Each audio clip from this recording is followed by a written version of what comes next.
Welcome, everybody, to this episode of Beyond the Crucible. I'm Gary Schneeberger, the co-host of the podcast and the communications director for Crucible Leadership. And you have happened upon, clicked play on, we hope you clicked subscribe to, a podcast that deals in what we call crucible experiences.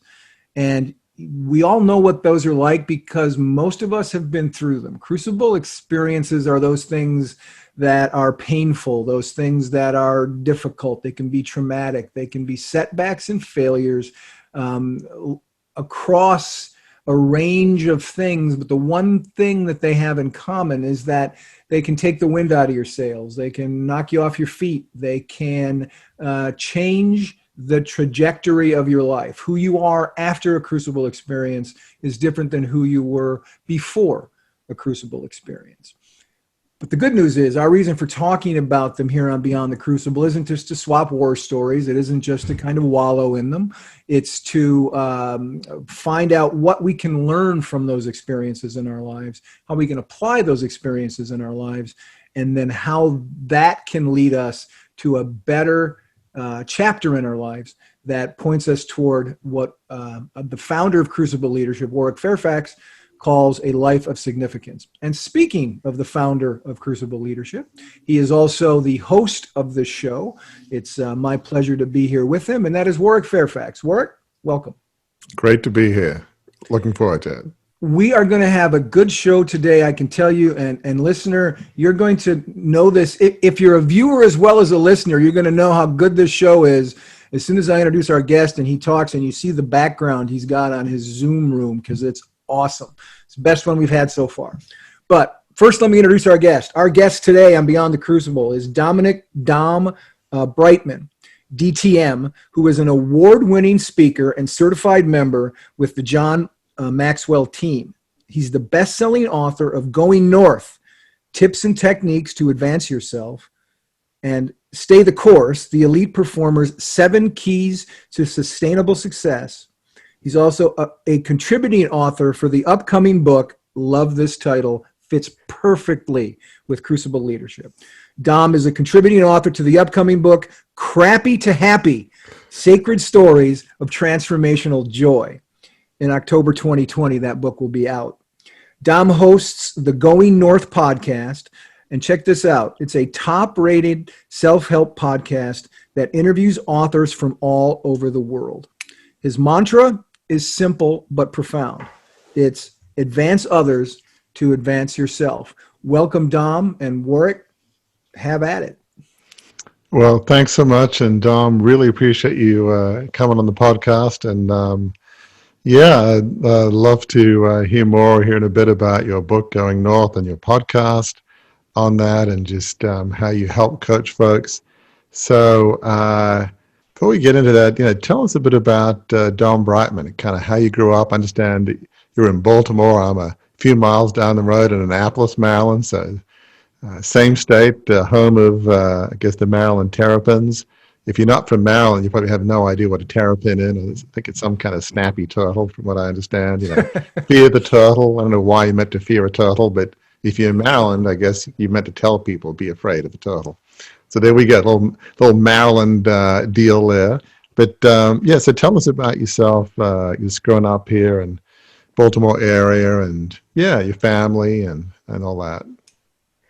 Sure thing. Well, first off, I like to say never hesitate to show gratitude. So thank you both, Team George Washington, Mr. Gary and Warwick himself, for allowing me to be able to share this time with you. This is amazing.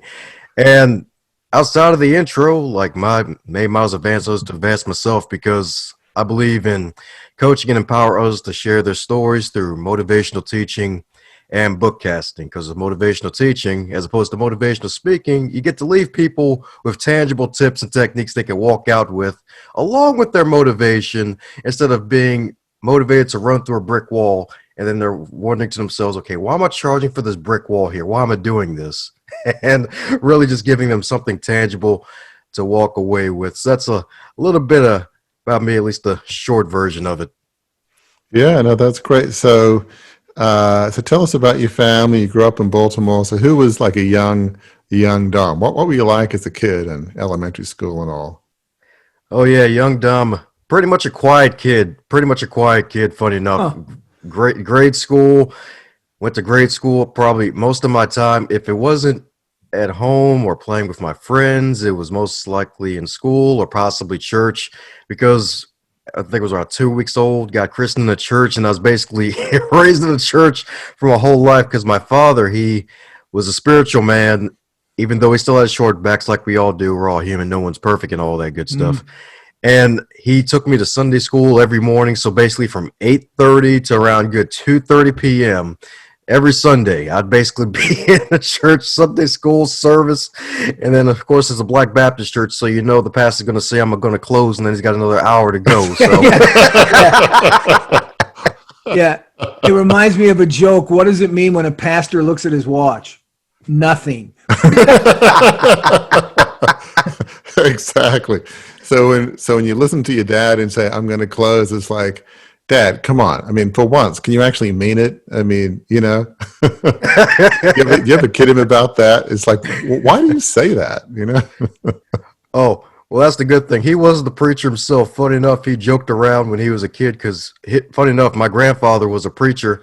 And when it was time to pray around the family room and they would do prayers, they would pray all night. He, as a kid, even as a kid, he'd be like, hey, can we pray one prayer, please? Just one. And all the grown-ups just laughed at him because he was so right. Like, come on, I'm pretty sure God gets the point. So as you were growing up with this kind of heritage, was it ever like kind of deal, well, Dom, you know, it's pretty clear what the Lord will have for you. We've had 2 generations of preachers, so really the question is, what kind of preaching do you want to do? What kind of church? I mean, was ever that expectation that you'd absolutely go into the, you know, I don't know about family business, but family heritage at all? Yeah, well, let me clarify the generational preaching part. My grandfather was a preacher, but my father wasn't. He actually Okay. spent time in the military. He actually served in World War II, funny enough, and the Korean War in Mm. the 82nd Airborne Division as a paratrooper. So he Oh, actually wow. spent time in the service in terms of service for the country, in addition to being a spiritual man. Like for me, the preaching, like folks been like probably like 95% of people probably think I'm a preacher right now, and I don't even try to come across that way. Especially Travis, like, yeah, you look like that preacher on TV. Hey, make sure you share the tithe money and bless up some other people. Like, what? I don't have a tie on. I just got slacks in a shirt. That's funny, but it's kind of probably in the blood. So I understand that one of the things you did growing up is you spent time in the library, like a summer internship, which like turned out to be, I don't know, somewhat of a key part of your journey. So talk about why the library, because from what I understand, you weren't really into reading books. So how did that all happen? Oh yeah, it was funny back then too, because back then I wasn't really into reading books because with grade school they give you books that you don't want to read, and they'll put you straight to sleep. Funny enough, I remember back in 11th grade reading a book over the summer for a book project, and after page 2 I fell straight asleep, and then I came to at 10 p.m. a few hours later, like, oh, whoops. So, and that was the same year that it kind of brings back to the part that me being a quiet kid, my mom knew I was a quiet kid, and she wanted me to get some work experience as quickly as possible to at least give myself an advantage. And out of nowhere, like a spirit told her, like, hey, why don't you see if you can get Dom a job at the library? And she called the HR office. They had an opportunity available. I worked there as a summer youth intern in the summer of my 11th grade year. And those 3 months were interesting. Even got paid for as a paid internship, and my work was good enough, and they liked me enough to bring me back on as a part-time employee when I turned 16, when it was actually legal to do so. And just doing that, and it was surprising because I was still the quiet kid. I haven't really gotten to the part where I can be one of those ambiverts, the extroverted introvert, who's able to be a social butterfly but still recharges when he's not around people. Hmm. And just that summer youth internship, being able to be liked well enough to be brought back because I was always the kid who would always do his work. And funny enough, like even my humor was developing at the time because my first time there, the supervisor was like, so do you come to the library a lot? And I was like, yeah, I do. I come here twice a year. And everybody just busted out laughing. Yeah. So yeah, reading wasn't my thing, and libraries weren't my thing. And I thought that was a lot. It's like, oh, I got 2 big projects a year. I come here to take the books out and check them back in. And as the years gone by, I realized, oh, people come here every day. Mm. Every day.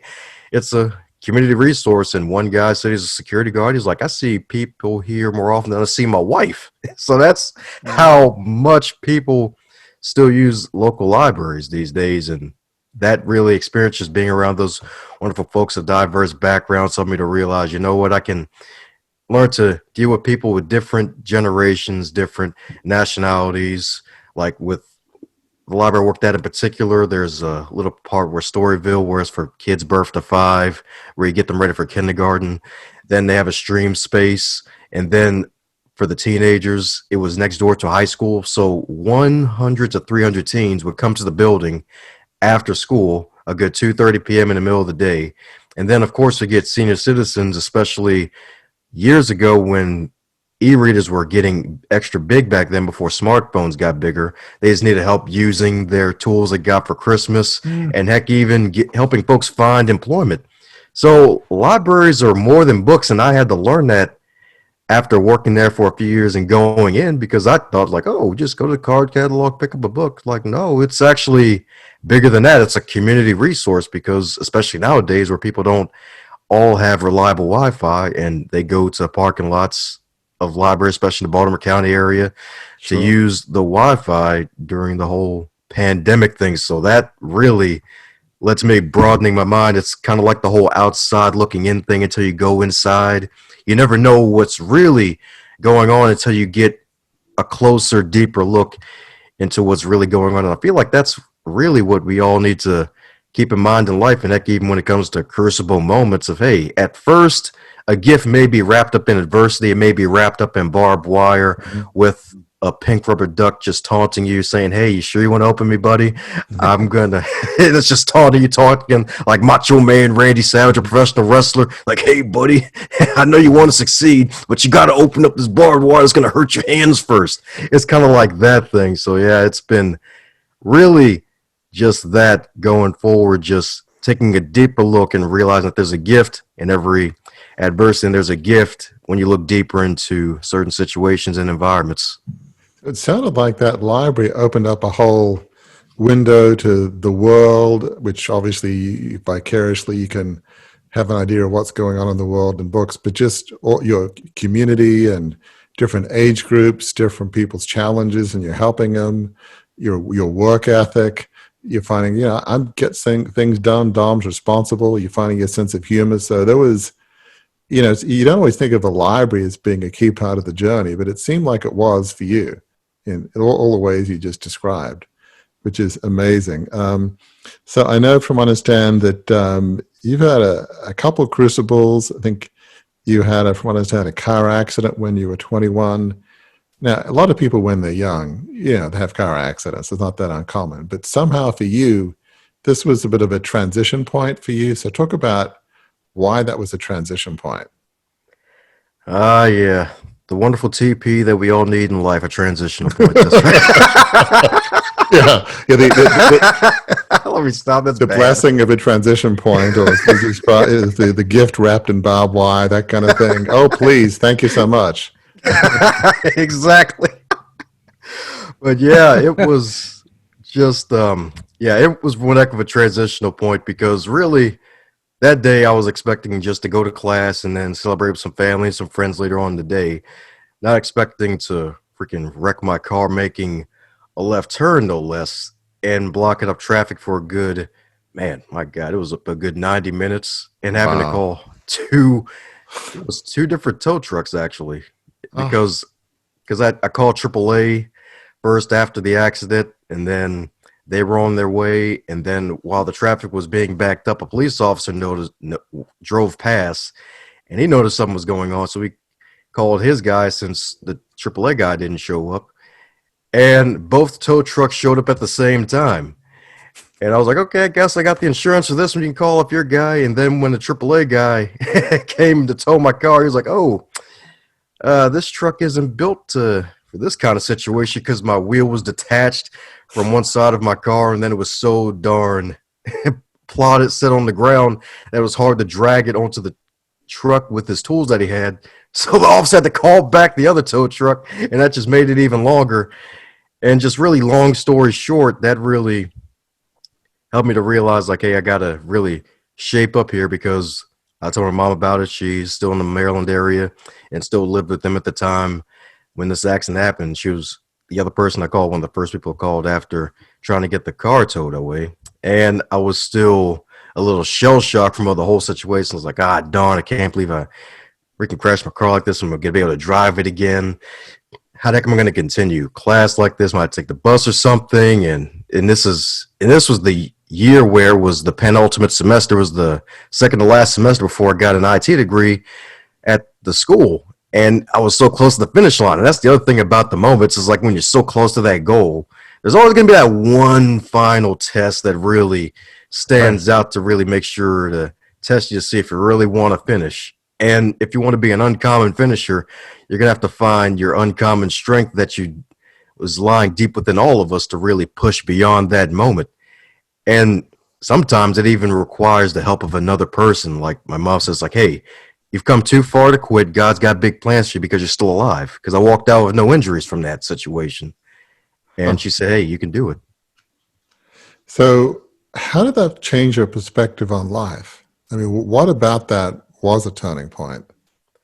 Yeah, what made it a turning point is the fact that one was the first time that something like that really happened to me on that large scale. Like the closest thing that could really take place from that moment. Really had pretty much an easy childhood for the most part with the parents and everything, and that was really something that just came flying out of nowhere. And what made it really a turning point was the fact that that was actually a month after my father was diagnosed with Alzheimer's. And that was what really happened, is the fact that it was just really another hit to the face where it's like, okay, I'm seeing my hero decay. Now my car, I can't even drive my car anymore. And like, am I going to be able to get the class and finish this darn degree? And then heck, even a couple weeks after that, being called in the meeting with my boss at the time and telling me like, hey, you got to shape up here, because she didn't know what was going on. I like to keep the personal and the professional life separate.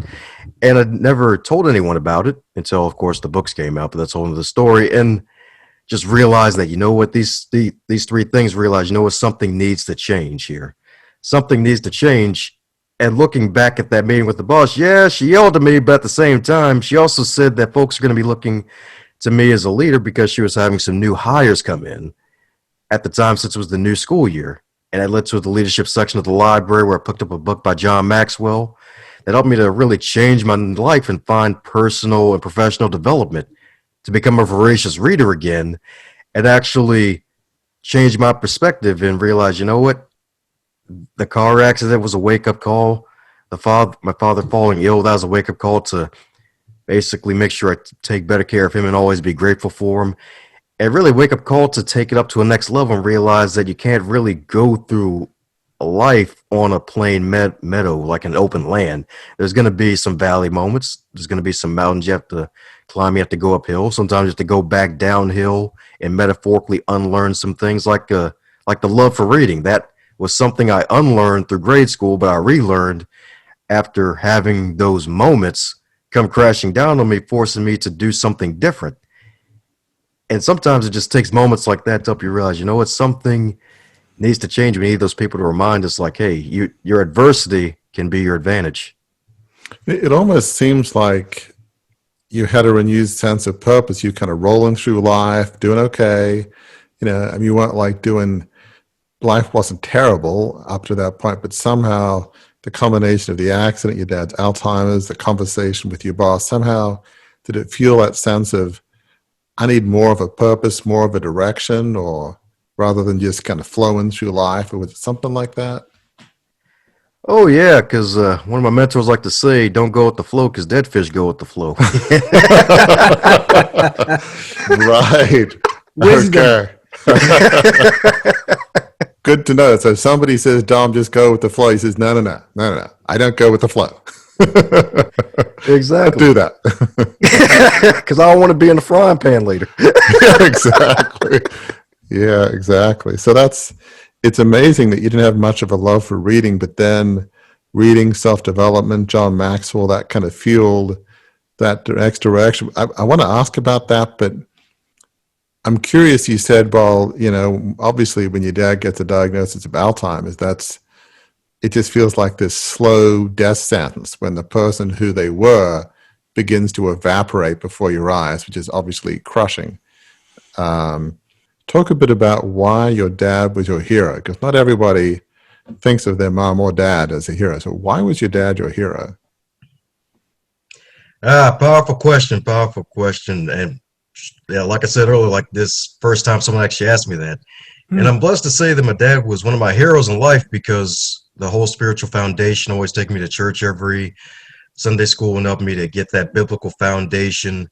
And the fact that even he actually had gray hair all of my life. Like I've never seen I've seen him with number gray, a gray beard, gray hair on his head.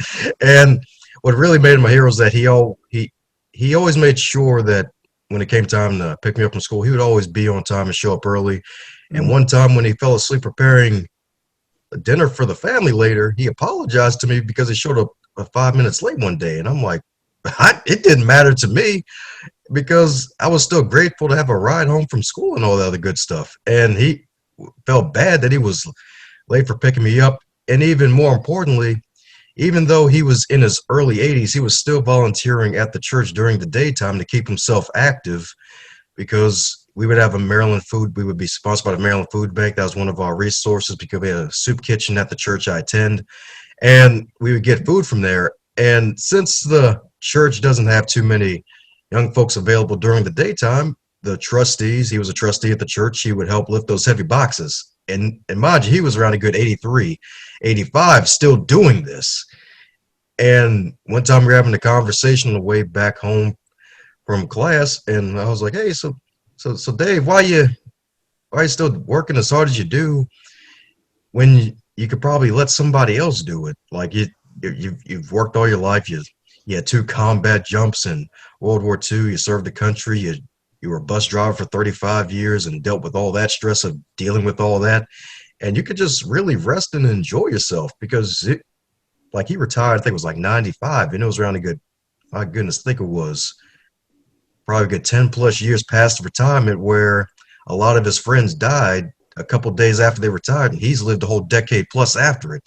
And I'm like, why aren't you enjoying yourself? And he's like, hey, I'm enjoying myself still because God's given me life, and it would be a disservice to not use my time here, my life, to help other people. Hmm. And this is a guy at 85 saying that, and I'm like, wow. And just that really made him my hero in life because he was there for me. He always gave me some foundational principles, and heck, even the humorous side where he sometimes he'll be so soft spoken and quiet and everything, enjoying himself. And then sometimes when he gets around other buddies, he'll bust out a random joke and then have the whole group of guys laughing. And I got to see some of his other side too. And really just seeing the fact that parts of my life were emulated from him consciously and subconsciously, and I didn't even know it or I wasn't aware of it at the time. So that's the main reason why I consider him one of my heroes. Boy, I mean, it's a privilege to have a parent like a dad like that. Is a man of tremendous faith, great character, is always there for you, not quitting, just irrespective of age, lifting those boxes, involvement in church. That's a great heritage. I often think that uh, the heritage we have is often just if we're blessed to have a family legacy of character and faith. And as listeners would know, the guy that started the family business, newspaper business in Australia 150 years before my great-great-grandfather, he was an elder in his church, wonderful husband, wonderful father, employees loved him. And there was that heritage of character that was spread through the generations of a sense of service and humility. And that kind of legacy is something that is just a gift to the future generations. And I should know this, but are you married with kids? I should know this because somehow I don't know that, but I should ask you that. Oh, no, not yet. I'm not rushing that. I'm Okay, 29, okay, so good. I'm in no rush for that right now. No worries. If and when that happens, you'll have an amazing legacy and story to tell about their grandfather Yeah. and that kind of heritage. And That would be really cool. Go ahead. I want to jump in here for the listeners and just sort of recap what we've just talked about. Warwick and Dom, aside from living in Maryland, probably couldn't be more different in how they were brought up and how they've lived their lives. But we've just heard both of them, listener, talk about the importance of one of their forefathers. In Dom's case, his dad, in Warwick's case, his father, as well as he talked here about his great-great-grandfather, and the importance and the power of the legacy that those individuals left in their lives and the lives that they're leading now. I said at the top of the show in finishing Dom's bio that his mantra is advance others to advance yourself. Listener, from previous episodes and following Crucible Leadership and Beyond the Crucible, that Warwick talks about living a life on purpose and leaving a legacy, living a life of significance, right? Advance others to advance yourself could be the mantra of both of these men whose experiences are vastly different. And the one thing that they have, one of the many things that they have in common emotionally, is that they had someone who poured life into them, and that's gotten them now living lives of significance. So I just thought that's really important for listeners to grasp, that it's not so much how much you have in common with someone, it's the things you do have in common that can propel your life forward in meaningful ways. Absolutely. And I often think as people pour life into you, to use your expression, it enables you to pour life into others. And clearly your heritage, your dad, has fueled what you do now. So talk a bit about how, stuff you grew up with, whether it's dad, church, things you learned in the library, how will that kind of fuel what you do with John Maxwell coaching and your book Going North and podcast Going North? And I have a feeling there's a link between all those strands that fuels your mission and your purpose. So talk about that. My pleasure indeed. And it does all tie together like a patchwork quilt. Yes, indeed. And the patches do a lot of work. I have to say that much because really I'm standing on the shoulders of giants. And I guess in this case, sitting on the shoulders of giants because they've, like, really with the books, like when you get a $25 package that someone probably took 25 plus years of their life to really put together, or maybe even shorter or longer, and you get to borrow their experience and then take the meat out of it, throw out the bones, and then put it to your life and apply it to your life, and then apply a smaller version of it and then share it with others, then you'll create a version of your own success that you want. Because that's another thing too, like folks may like success, you can ask like 5 different people and you'll get 5 different answers. Like you read a certain book and you might get 5 different meanings or 5 different translations.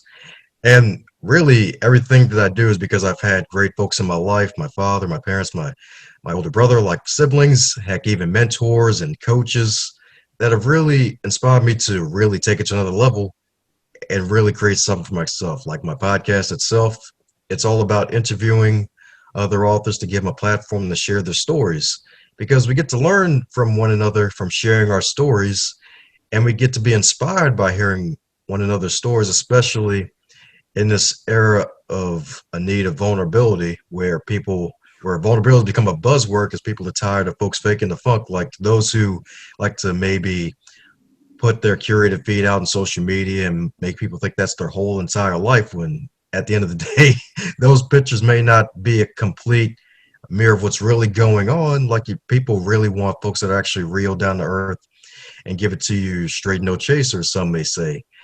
And just compiling those stories and to create content and give people the motivation to run for a lifetime. Because another thing too, like if one good person sees something good in you, you can run for a lifetime. And just wanted to give that to other people, because honestly, a lot of people may not know what they're doing, but if they hear someone else who's confident in not knowing what they're doing, but still taking action, then that'll make it even better. Because I remember going to a Toastmasters meeting a few years ago, I think it was 2014, and met a bunch of friendly faces, and they had a guest speaker at this meeting. His name was Daniel Alley, and he gave this speech, How to Act Like a Leader. And the acronym for ACT was audacious, contagious, and tenacious. Hmm. And that inspired me to really take it to another level because he also had a book called You Are the Boss. And he was only a couple years older than me. He was 25 at the time.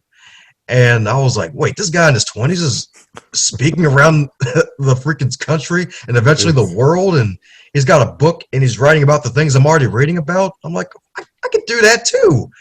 And I became an author a couple years later because someone else's action was the inspiration for me to get my butt moving even further and keep going. And the person listening right now, this, not just my stories, but the other stories in the past, and heck, even Warwick's powerful story. And I'm sure Gary's got stories too that he hasn't even shared as much as he probably would like to yet, is the fact that we can all be inspired by one of the other stories, no matter what level of success you have. Yeah, I mean, that is so true that we need, I don't say heroes, we do need heroes, but we need real, authentic, vulnerable people that we can learn from. It's funny, I was had somebody on the podcast recently, Chris Toff, who wrote a book, The Millennial Whisperer, and it's sort of a catchy title.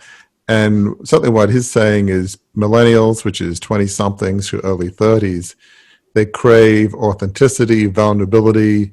They don't want, just fabricated, plastic politician or business people, the perfect hair, the perfect smile, all that kind of thing. They can see through inauthentic people a mile away, and there's just zero tolerance that people crave in our prepackaged world that we live in. They want the real, the vulnerable, the authentic. So you're sharing stories of real people. You probably don't share people who have plastic stories, I'm guessing. You share the real stuff, people who are willing to go there, authentic. And we need that because, you were inspired by whether it's obviously Dad, being part of the John Maxwell team, listening to this guy who was a couple years older than you. Gosh, if he can do it, heck, I can do that. Mm-hmm. I mean, my gosh, it's like, this is mission possible. I can do this thing, right? So what is it you love to do in what you do? What if somebody said, okay, well, Don, what is your purpose in all this? How would you answer that? Yeah, my purpose, I feel like, would be to help others realize that success is tangible.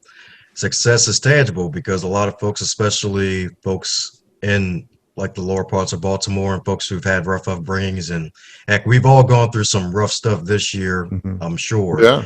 with everything, and just helping to realize that, hey, no matter what happens, you can still push beyond these moments and create some success for yourself. Like for myself so far, a couple books in the podcast and getting out and sharing inspiration to the other folks and not being afraid to really talk to other folks who may have tons more followers and big followers than me on my show and just learning from them, because that's another thing too, is to learn from other people as opposed to like seeing somebody who may have like tangible success or whatever, getting jealous. Like instead of getting jealous, like find out what they did to create that, because I feel like that's something that gets a lot of people in the wrong ways. Like, you know what, instead of getting jealous of someone, how did they get to that point, what did they do, and try to emulate them as opposed to getting mad and trying to complain about them. And then on your end you may feel like, yeah, I'm telling the people, telling the world how bad this person is, like, yeah, they're selling you a bill of goods of nothing. And at the end of the day, you're actually really helping them to get their message out there even more, because haters make you greater. Like a hater may be somebody who may see somebody who may be doing something and they may not like it. And then we actually check out the person they're spewing the hate about. You may think to yourself, hey, this person ain't that bad. I actually like what they have to say. And I'm just going to keep following them and seeing what they're doing. So really just helping folks to realize that success is tangible. Like if you want to publish a book and join what I like to call the business of immortality, creating a piece of yourself that'll be here long after you're gone, then that can happen. Like this is, even though times are rough, this is still one of the best times to be alive in, because there's access to so many things to really help you create something that you may have been wanting to create for a long time. Heck, even one lady in the book club yesterday mentioned how she said, thank God for COVID. She's like, I'm sorry for the lives that have been lost and counting during this whole situation, but my faith has never been stronger. I've never had this much time to actually get more work done, to be quiet with myself more often. Because before COVID, a lot of people were running and gunning, and they may have forgotten why they're running and gunning for. Like, really, just that time to really be still and seeing that moment going beyond the crucible in a way, and realizing that, hey, this crucible moment can be a crystal moment. Ooh, I Wow, like that. I that like is that. that is cool. I mean, you said a lot of powerful things there. I mean, you give people hope, you inspire people, and just it's funny, we talk about crucible moments. Some people say, what do you mean crucible moment? It's a crucible life. I've only ever Mm-hmm. known crucible, fire, brimstone, pain. It's like uh, a drop of grace of that cool water in the furnace. That would be a dream. But right now, it's just my life is a cauldron in the furnace. And that's sadly real for people, too many people. And it is easy to get bitter and angry and hate. But you have to ask yourself, how much does hate really serve you? Does it help you? Mm. Does it really serve you? And sometimes it's one of the things we talk about it's funny, people in the business world don't talk a lot about forgiveness, but sometimes it's like, forgiveness is different than acceptance. Something may have been done to you and it's wrong, it's unjustifiable. Sometimes it's pretty difficult to change in terms of the macro picture. We can't change a lot of the structural systemic things that unfortunately are in life and have been for, well, probably thousands of years. But forgiving doesn't mean accepting, but it's like, okay, I may not like it, but I'm not going to let this pull me down, because bitterness stops you achieving your dreams.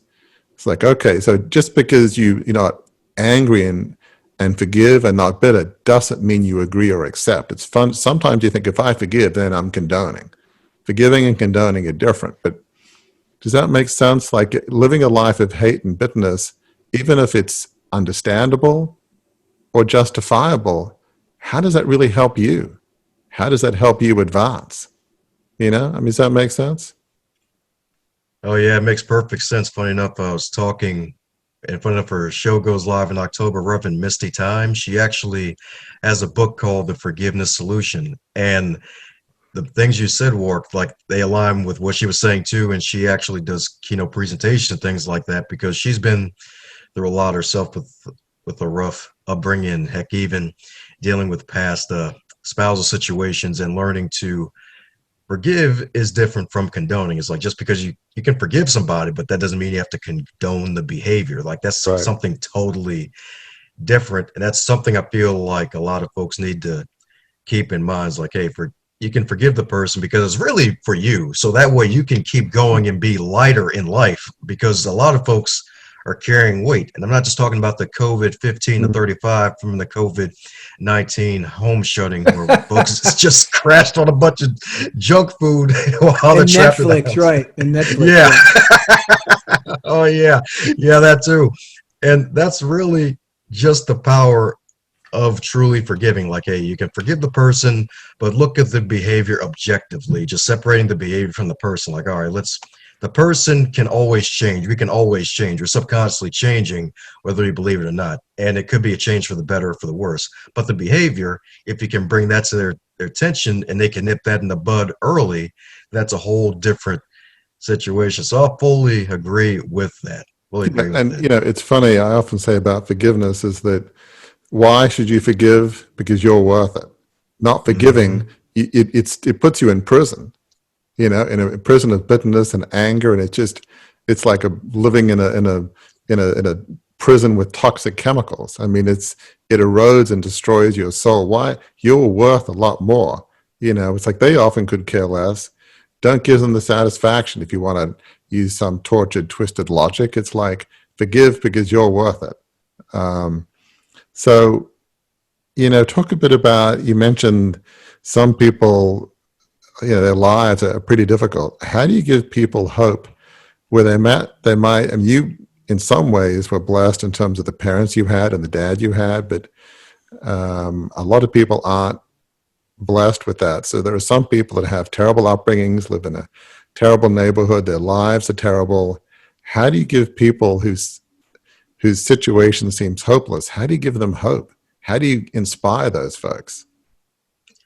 Yes, one of the first things I like to do is listen to people, give them some time, because that's really what a lot of people need nowadays, is someone just to listen to them. It's like the classic for time when you may greet somebody with the "how you doing," and you really don't want to know how they're doing, you're just being courteous to people. Right. But usually if I ask somebody that, I usually expect an answer usually. And if that doesn't work, even sometimes adding in a little humor too, if they're open to it, because sometimes folks really need just a spoonful of sugar to help the medicine of life go down a lot easier. And just really just humor, the power of listening, and just really a smile as well. And heck, even shooting someone a positive word and reminding people is like, hey, just because someone on paper may have all these titles and accomplishments, that doesn't mean they don't take bio breaks. We all have to take bio breaks here just to keep it a little clean here for the listeners. Yeah, no, And that's true. yeah, and just reminding folks like, hey, like me too, just because I got some victories, that doesn't mean I'm still not struggling. Like, hey, I still struggle from day to day. I still have to remind myself that I can still get things done, and I can still be confident enough to really speak and inspire people. Because like with the whole COVID thing, like even having anxiety attack because I got an email from my day job, and it was because of a miscommunication error. And I'm like, oh crap, hope they don't can me here, because the whole side hustle thing that dried up for a bit, and it's like I don't really have it to where it's matching or at least exceeding the day job costs. And it's like crap, if something stupid happens and I don't have medical insurance, then I might be screwed up, especially for some of the folks who may be relying on me too, and just realizing that, hey, I still struggle too. Like nobody is immune from struggle and adversity. No one's immune. If you think you're immune, then you basically haven't lived long enough. Yeah, I think what you go ahead. I was going to say that's a great place to begin the process. I think I can hear in the background the captain may have turned the fasten seatbelt sign on, and we're gonna, we'll circle the airport a couple times, but we got to land the plane pretty soon. But that's an excellent point to what I'm sure is the next question that Warwick has, and that is, as you're offering hope to people, one of the things that you've done is you've written books to help people draw some of that perspective out. And I wanted you to know, Dom, because we're interviewing you today, and you started out not loving books much, and then you loved them, and then you became an author. I wanted you to know that I wore this. If you're watching on if you're watching on YouTube, I'm wearing an author T-shirt underneath my sport coat in honor of Dom. But that those books that you've written are things that when you can't speak to people, they can unpack the wisdom that you have. And I wanted to give you a chance before we finish up the questioning to tell people how they can find you on the internet, how they can find your books, how they can learn more about Dom Brightmon on the web. Sure thing. Folks can head over to dombrightmon.com, dombrightmon.com if you head over there. And that's BRIGHTMON.com. We'll have them in the show notes too, but that's the... Oh, yeah, that's right. He's right about that. Definitely show notes. You got to show your notes in math class. You got to show your notes on podcasts, apparently. Yeah. That is so cool. I wanted to briefly ask about, you have a thing called Mitch, MITCH, 5 Keys for Elite Performance. But before you answer that, I just wanted to make a quick observation that as you're talking about dealing with people with really difficult circumstances, by just listing them, giving them a little bit of hope, it's like a drop of grace, a little bit of hope helps you take one more step. And then that one more step leads to another. So, it's the journey to maybe a life that's better. It just begins with somebody having a listening ear and giving them a little hope. It doesn't take much to help you take one more baby step. And that's what you do just in your life and your books. So I just wanted to just throw that observation in there. But talk a little bit about Mitch. I mean, that's an amazing acronym. So what is Mitch, the 5 Keys for Elite Performance? Sure thing, sure thing. I have to think of a Gary or Warwick acronym if I ever come back to the show next time. I know if some listeners named Mitch, they're going to be happy about this. But Mitch, the 5 keys for elite performance. The M stands for mental awareness. Mental awareness, being aware of what's going on in your mind. The I stands for influence awareness, being aware of the things around you that influence you. Like this podcast right now, that's a good influence. Binging on Netflix for 10 hours after listening to a podcast, maybe not so good. It's a detox, but maybe not for 10 hours. The T is for time awareness, being aware of your time. And the reason why I put time awareness as opposed to time management is because one, it goes with the theme of awareness, and two, you can't really manage time because we all have the same amount. We just have to decide which activities we put in those blocks of time, and it's really where our attention goes. And then the C is for connection awareness. Are you connecting with wonderful people that'll really help you to think better, to live better, and become better? Do you have your metaphorical Wi-Fi signal open to receive the abundance that awaits you if you meet wonderful people? And the H to put the cap on everything is habit awareness. Because the habits that we have on the daily will decide where our future and our destiny will end up. Because if you're not getting enough sleep daily, then it's going to show up in your work when you're short with people, especially since nowadays everyone's in the people business, whether they realize it or not. And it's now more than ever where we need empathy. And if your well or your cup of empathy is empty, then basically have to go back to your habits and realize, okay, am I getting enough sleep? Am I actually giving myself enough time for myself? Am I actually doing something to take care of myself? And just really putting all those things together to really help you to become a top elite performer. And that's that's the major keys that helped me to really get out of the grief and some setbacks over these past couple of years when building a wonderful life that I've been blessed to live up to this point. That makes me wish my name was Mitch, to be honest.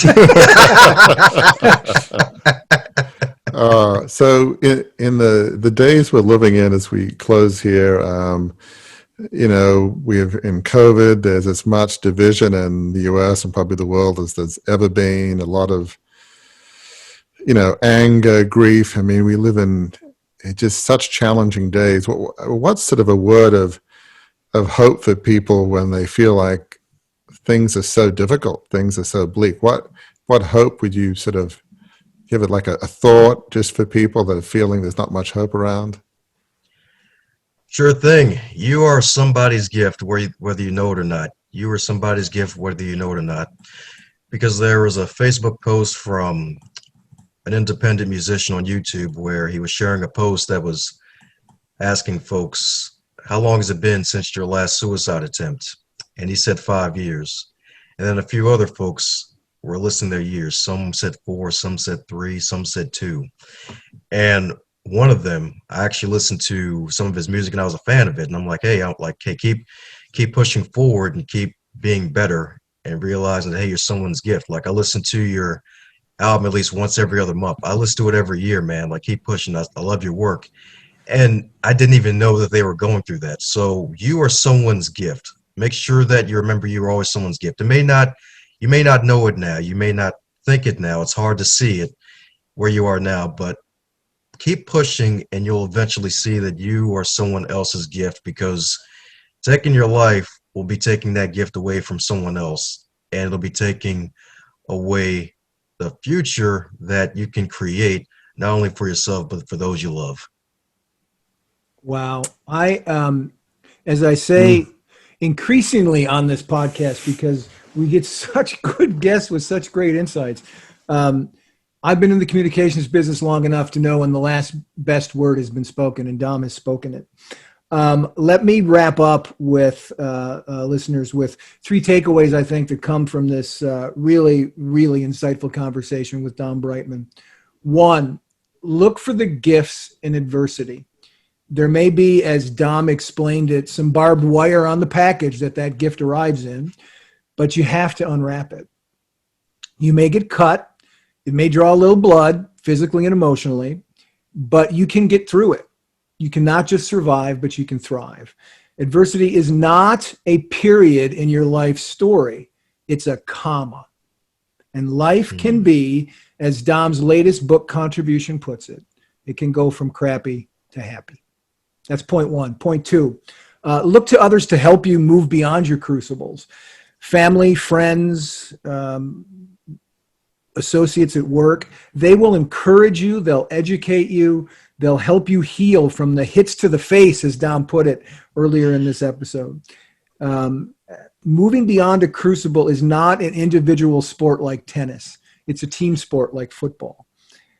And like football, you're going to get knocked about a bit, but you'll also score touchdowns because you have a team behind you that's all kind of driving in the same direction toward those goalposts. Your crucible moment can be a crystal moment. And I'll stop here and say, copyright 2020, Don Bright. just so no one thinks I'm trying to take credit for his fantastic intellectual property. And then point three, as a takeaway from this episode, listener, advance others to advance yourself. That's Dom's mantra. The way to fill up your legacy glass is to pour into the lives of others. Thank you for spending time with us here on Beyond the Crucible and this discussion we've had with Dom Brightmon. Warwick and I have a favor to ask you. If you've enjoyed this conversation, if you've enjoyed previous conversations, we'd ask that you would click subscribe on the podcast app in which you're listening to us right now. That ensures that you'll never miss an episode. And we have, I can tell you, because we've recorded some of them already, we have some interviews coming up that are just as exciting, and exciting in different ways even than this one has been with Dom. We've got good content on the line, as they say. So click subscribe and you'll never miss an episode. So until the next time we are together here on Beyond the Crucible, remember that your crucible experiences are painful. They can be, in Dom's language, crappy. But happy is just over the wall. You can move from that to happiness. If you learn the lessons of your crucible, if you dig in and do the hard work, if you work through what that barbed wire has done to you as you had that crucible moment, those crucible experiences can be by far not the end of your story, not a period to your sentence, but a comma, because what can happen is the next chapter in your story, once you learn those lessons and move on, the next chapter in your story can be the most rewarding chapter of your life, because in the end, that chapter, the last page of that, is a life of significance.